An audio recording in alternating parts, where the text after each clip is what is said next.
最近在国际局势中，最关键的就是 G7 峰会召开。在当地时间11号，以美英为首7个国家的首脑纷纷聚集在英国，进行了 G7 峰会的第一天会谈。虽然第一天能说的也都很简单，但是中国却依然在其中占据了很重要的位置。法德两国接连表态，不愿掺和到中美间。默克尔指出，解决气候变化离不开中国，这就相当于是给了一个台阶。而马克龙虽然是一边军舰在中国周边，一边却明确表态，法国不在印太结盟。这两条消息看起来还是不错的，但是美国联合 G7 的目的性很强，法德不一定能坚持得下来。而在 G7 峰会在前方召开的时候，后方却发生了几件大事，再次给中国敲响了警钟。其一，当初中国2架军机降落在阿联酋，美国就在那里开始阴谋论，还上纲上线的把阿联酋机场给毁了。而如今美国不仅监控阿联酋机场以后，还再次给阿联酋来了一招，延迟交付阿联酋购买的 F-3战机，还直接强调阿联酋必须放弃中国。这虽然不是什么大事，但是美国天天这么瞎搞，必然会影响到中国的正常社交，除非其他国家不再依赖美国，就比如土耳其才有能力直接把美国的反对忽视个彻底。其二，在11号峰会前2天，欧洲当地时间的9号，拜登就到了英国，并且和约翰逊会了面，而且在这次会面中再次高调的宣布美国回来了。犹记得还是拜登刚上任时宣告美国回来了，然后直接在叙利亚炸响了炮火之声，虽然之后都被俄罗斯给硬核的打了回去，但是可以想象美国这次或许也会有一番动作。那么这番动作会在哪儿出来呢？11号，美国海军第7舰队发布最新动态，导弹驱逐舰柯蒂斯·威尔伯号和补给舰和澳大利亚海军将会南海进行实弹演习，而澳大利亚防长也在近日间公然对华下的战书，称印太地区距离发生军事冲突并不遥远。而这还没算刚刚在媒体上曝光的2021美国创新竞争法案，所以这很显然就是已经在准备对中国动手。对此，俄罗斯就再一次给中国提了一个醒，中国有必要学一学。美军在美国阵亡将士纪念日这一天，直接发动了威慑巡航，一架 BR-H 轰炸机从美国本土起飞，直达白令海峡，而且说是这其中还有至少20余个国家的支持。对此，俄罗斯就直接反击了回去，先是在叙利亚7天内轰炸美国盟友的134个军事掩体，随后一声令下，20万士兵取消休假，准备相对应的代行军演，随时准备战斗。所以如今已经到了关键时刻，中国必须准备起来，该出手时就出手，最好是直接打其7寸，让美国再也不敢升起动手的念头。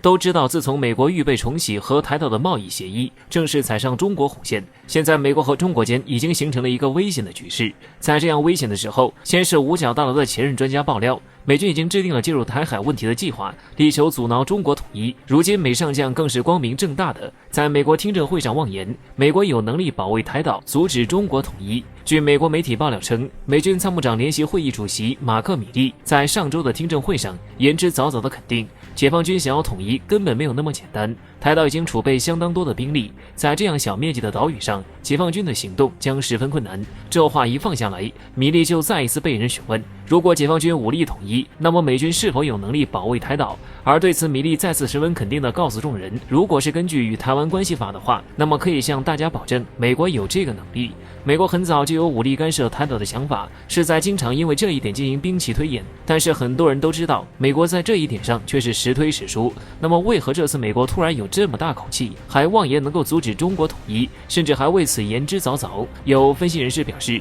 这就是米利在满口胡说，没有经过思考就直接顺口给说了出来。因为美国现阶段根本就无法干涉中国统一，更不用说阻止。因为随着时间的流逝，美国内部问题愈加严重，比如特朗普的虎视眈眈，拜登支持率下降，通货膨胀，人心不齐，疫情经济等一系列的问题。在这种情况下，美国不思考怎么挽救，反而更加明目张胆地针对中俄，试图用对立来转移国内矛盾。其实这终究是治标不治本，一旦美国真的出手，内部问题就能立即让美国直接4分5裂。其实一直以来，美国虽然在干涉台海，却经常在嘴上说同意只有一个中国原则，而反观现在，直接光明正大的干涉台海，还意图阻止中国统一，这可不一定是真要和中国动武，因为这从另一方面来说，也是证明现在美国已经对中国统一进程毫无办法，只能色厉内荏的多散发一点错误信息，引导岛内人的反抗。最后，就算美国上上将现在唱的是天花乱坠，在关于美国有没有能力阻止中国统一这件事情，却早就有美国专家道出实情。美国海军陆战队上尉沃克米尔斯就曾说过，随着解放军对台海附近武装力量的投入，东亚地区的军事力量早就已经偏向了解放军。不仅是美国没有能力阻止中国统一，就连台军自己也不行。所以也就是说，甭管美国是不是要武力干涉台海局势，都不能阻止中国统一，因为中国的军事实力早就不是当年。如今解放军两栖作战演习频繁发生，已然正在蓄势待发。一旦美国胆敢越界，中国必将直接斩断其爪子。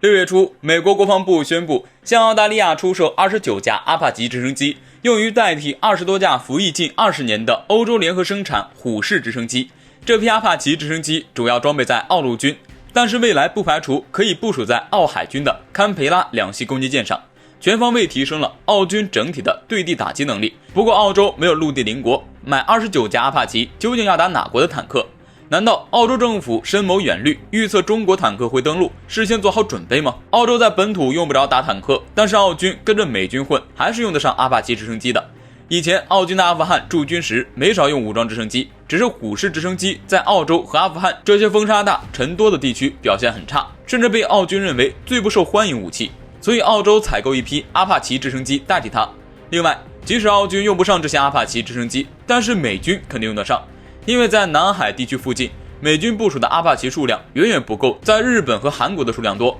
而美军近年来加大对南海方向的军事活动，经常骚扰中国岛礁。一旦美军想要入侵中国的岛礁，阿帕奇直升机是重要的火力输出，因此美军借用澳军的阿帕奇直升机就不奇怪了。澳军自二战以来多次跟随美国四处打仗，曾经在越南、伊拉克和阿富汗作战，因此澳军保留装甲部队和武装直升机基本上不是用来保护澳洲本土，而用来跟着美军混，所以澳军尽量使用和美军及北约的武器，方便统一后勤。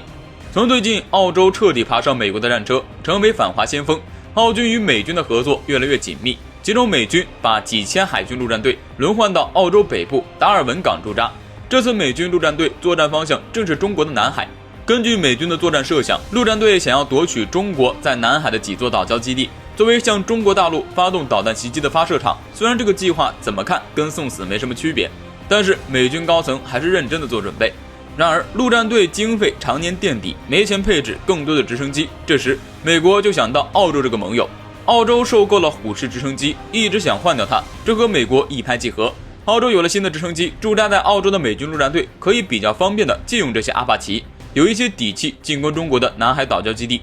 用阿帕奇参与进攻中国南海岛礁，其实和送死没区别。先不说红旗9和红旗16这些专业防空导弹不屑攻击这些慢吞吞的直升机，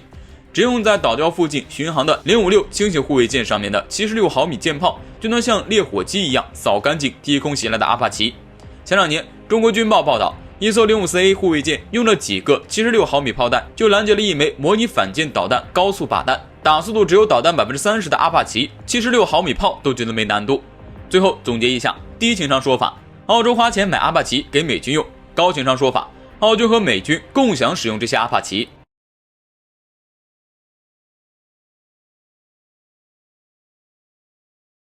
近期，美国总统拜登开启了任内首次海外访问，其目的路人皆知，就是要搞小圈子和集团政治对抗中国。然而，拜登在欧洲气喘吁吁对华打拳时，中国联合土耳其直戳美国肺管子。在6月13号，七国集团康沃尔峰会发表公报，这个公报出现多处阴阳怪气的涉华内容，把西方如何歪曲事实、是非颠倒、傲慢偏见体现得淋漓尽致。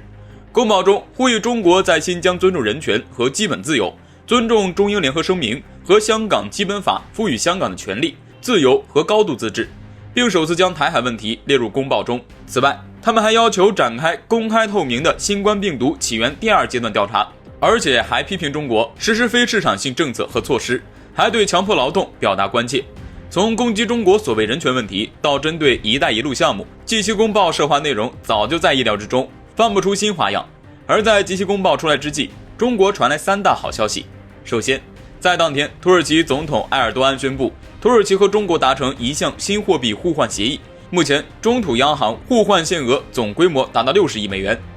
分析称，土耳其外汇储备太少，所以加大货币互换，但应该注意的是，时机很妙。这个重磅消息是在 G7 公报当天，也是埃尔多安准备参加北约会议前夕公布的。这样的货币互换肯定是利大于弊，是我们能走货币霸权的重要步骤，而且这也是在直接证明美元不行了，这才是真枪实弹的戳美国的肺管子。其次，近日土库曼斯坦总统别尔德穆哈梅多夫宣布，该国已经彻底偿还了数十亿美元的中国贷款，这笔贷款用来修建天然气开采设施，天然气出口占土库曼斯坦出口总值 90% 以上，该国借此进入全球增长最快的经济体行列。这狠狠地打了美国等西方国家造谣的一带一路债务陷阱的耳光，向外界证明和中国做事是实实在在的发展或双赢。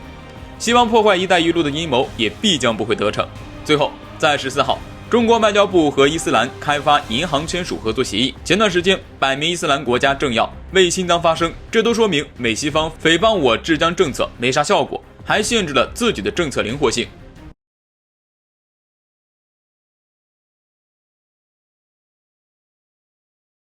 据媒体消息报道称，岛内空军在14号发布消息，称解放军一架运8反潜运输机在时隔9天以后再次进入了台西南空域，这也再次触动了岛内的神经，以至于岛内某些人又开始跳脚。作为中国固有的领土不可分割的一部分，解放军军机在台岛巡视本就是天经地义的事。但是这中间有个关键点是需要注意的，就是这一次是解放军自从6月4号巡视以后的再次巡视。那么问题来了，解放军为什么时隔9天都没有巡视台岛？自从美国开始在太平洋各种动作，并且光明正大的插手台海以后，解放军巡视台岛几乎已经是隔1天、隔2天，或者天天都会来一趟。再久也不过是3、4天，最多的时候1天之内一共出动了25架次军机。所以解放军一直用着以战代训的方式，从白日巡视到夜间巡视，再到高低空飞行，不仅演练了己方战术技能，同时对台岛也是一种相当重要的武力威慑。那么这一次为什么时隔9天没有巡台呢？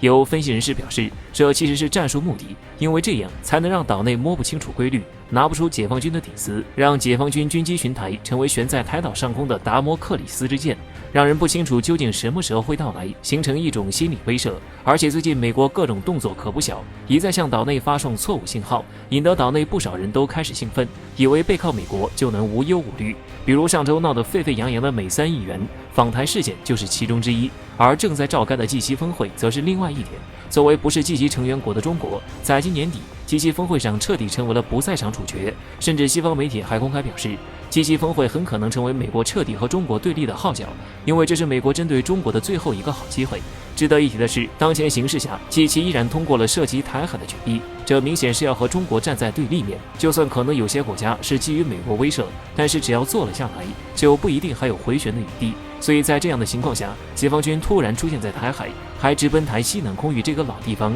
很明显是宣示主权，